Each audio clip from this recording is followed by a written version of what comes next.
उसकी निंद्रा भंग कर देता है तो उसके आंखों से अग्निबाण छूटते हैं और सामने वाले को पल में भस्म कर देता है।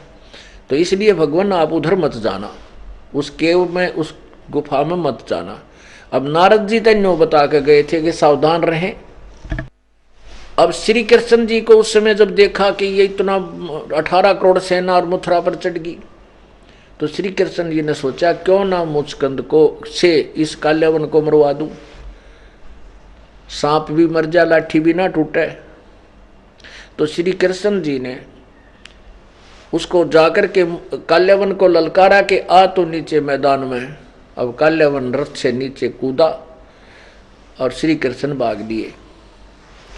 पीछे पीछे काल्यावन, आगे आगे भगवान कृष्ण, और कृष्ण जी उसी गुफा में प्रवेश कर गए जिसमें मुचकंद था। और पीछे पीछे काल्यावन भी उसी में प्रवेश कर गया कि आज इस कृष्ण को मार के दम लूंगा, क्योंकि राजा को मार देने से ही हार और जीत का फैसला होता था। चाहे सेना सारी मर जा, राजा ना मरो तो कोई हार जीत का फैसला नहीं होता था उसमें। तो कृष्ण जी ने क्या किया, आगे जाके काल्यावन जहां सो रहा था ना, वो मुचकंद सो रहा था, उसके ऊपर अपना जो पीतंबर था, पीले रंग की एक चादर रखा करते साथ में, वो उसके ऊपर उड़ा दी। अब काल्यावन ने पहचान कर रखी थी कि पीला कपड़ा ले रहा है वो, तो उसने जाकर देखा अंदर, और श्री कृष्ण जी थोड़ा आगे चले गए गुफा में, उसकी एक किसी पत्थर की आड़ में खड़े हो गए, ओट में। अब काल्यावन ने देखा कि कृष्ण यहाँ आके छुप के सो गया।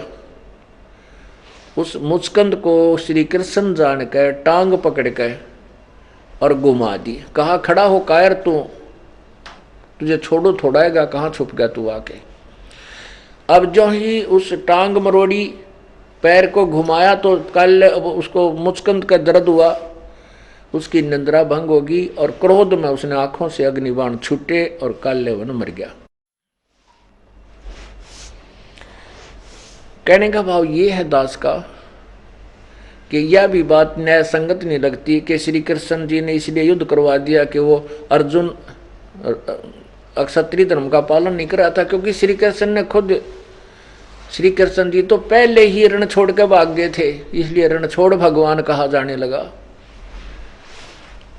अब देखो हम कितने श्रद्धालु हैं, रण छोड़ के भाग जब ने कायर का आकर, लेकिन हम फिर भी श्री कृष्ण जी को बोलो रण छोड़ भगवान की जय। अब ये नहीं पता हम उसकी इज्जत कर रहे हैं, भगवान की बेइज्जती कर रहे हैं। ये तो ना जिक्र ना करते हुए ठीक था, रण छोड़ तो ना कहना चाहिए था। तो हम ऐसे ढंग से लगे हुए थे इस अज्ञान के आधार पर। ये 2 पॉइंट क्लियर हुए। अब श्री कृष्ण के अंदर प्रवेश करके काल बोला, ये क्लियर करते हैं कैसे प्रवेश हुआ। आपको दिखाते हैं श्री विष्णु पुराण।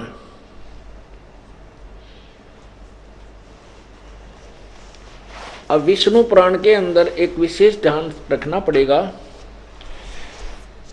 कि इसमें विष्णु जो है ये काल को भी कहा जाता है और काल का पुत्र भी विष्णु कहलाता है, क्योंकि ये काल 3 रूप बनाता है, ब्रह्मा, विष्णु और शिव, और उसी रूप में अपने पुत्रों की उत्पत्ति करता है। जैसे इसने 21 अपने एक ब्रह्मांड में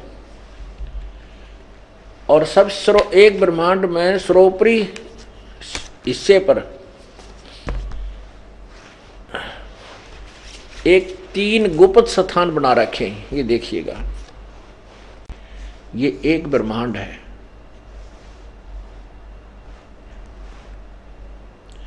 इसमें ये ब्रह्मा और ये विष्णु, ये शिव जी, ये ब्रह्मा, ये विष्णु और ये शिव जी, ये इनके अपने लोक हैं। ये पृथ्वी लोक है और ये स्वर्ग लोक है और नीचे ये पाताल लोक है। ये ब्रह्मा जो काल के बेटा हैं, ब्रह्मा, विष्णु और शिव, ये अपने स्थानों पर अपनी राजधानियों में रहते हुए इन 3 लोक के, पृथ्वी, स्वर्ग और पाताल, इन तीनों लोकों के प्राणियों के कंट्रोलर हैं। इससे ऊपर ये अलग से एक ब्रह्मलोक है सारा, और ये बहुत बड़ा क्षेत्र है। इसमें महास्वर्ग भी कहते हैं इसे। इसके सबसे ऊपर के हिस्से में, ये बाकी सब जल ही जल है, बहुत बड़ा समुद्र है, ये ऊपर काल रहता है। इसने यहाँ पर 3 स्थान बना रखे हैं। एक रजोगुण प्रधान क्षेत्र, ये रजोगुण प्रधान क्षेत्र, और ये तमोगुण प्रधान क्षेत्र, ये तमोगुण प्रधान क्षेत्र है, ये रजोगुण प्रधान क्षेत्र है, और ये सतोगुण प्रधान क्षेत्र है। तो ये काल क्या करता है कि स्वयं जब ये रजोगुण प्रधान क्षेत्र में होता है, पहले हम रजोगुण प्रधान क्षेत्र की डेफिनेशन बताते हैं और तमोगुण और सतोगुण की। जैसे एक मकान में 3 कमरे बनाए रखे हों और एक कमरे में साधु संत फकीरों के भक्तों के चित्र लगे हुए हों, तो उसमें जब हम जाएंगे, उस कमरे में जाते ही हमारा मन उन महापुरुषों की जीवनी और उनके स्वभाव और चित्र को देख करके एकदम शांत और परमात्मा को चाहने वाला के विचार अंदर से अपने आप उपजने लग जाते हैं। उसमें दुर्विचार नहीं आते। और दूसरे कमरे में अश्लील चित्र लगे हुए हों तो उसमें जाते ही मन में बकवाद आने लग जाएंगी स्वतः।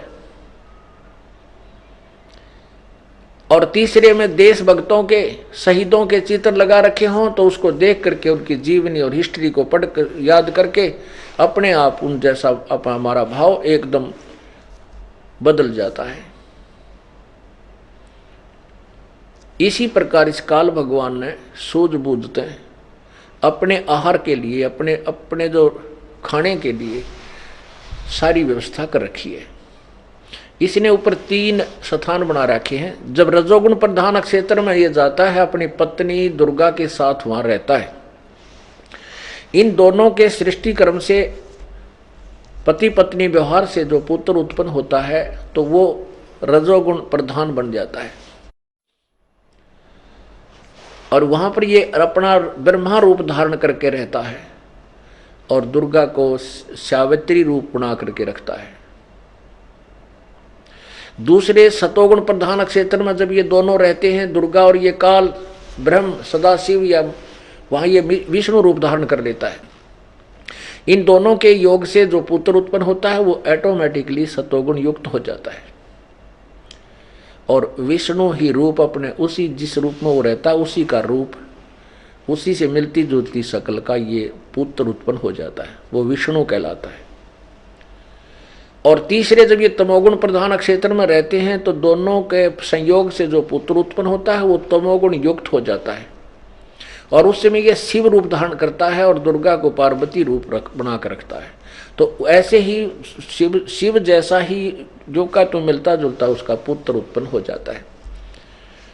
तो फिर ये काल इन तीनों को अलग स्थान दे देता है, फिर इनकी दुर्गा को संकेत करके इनकी शादी करवा देता है।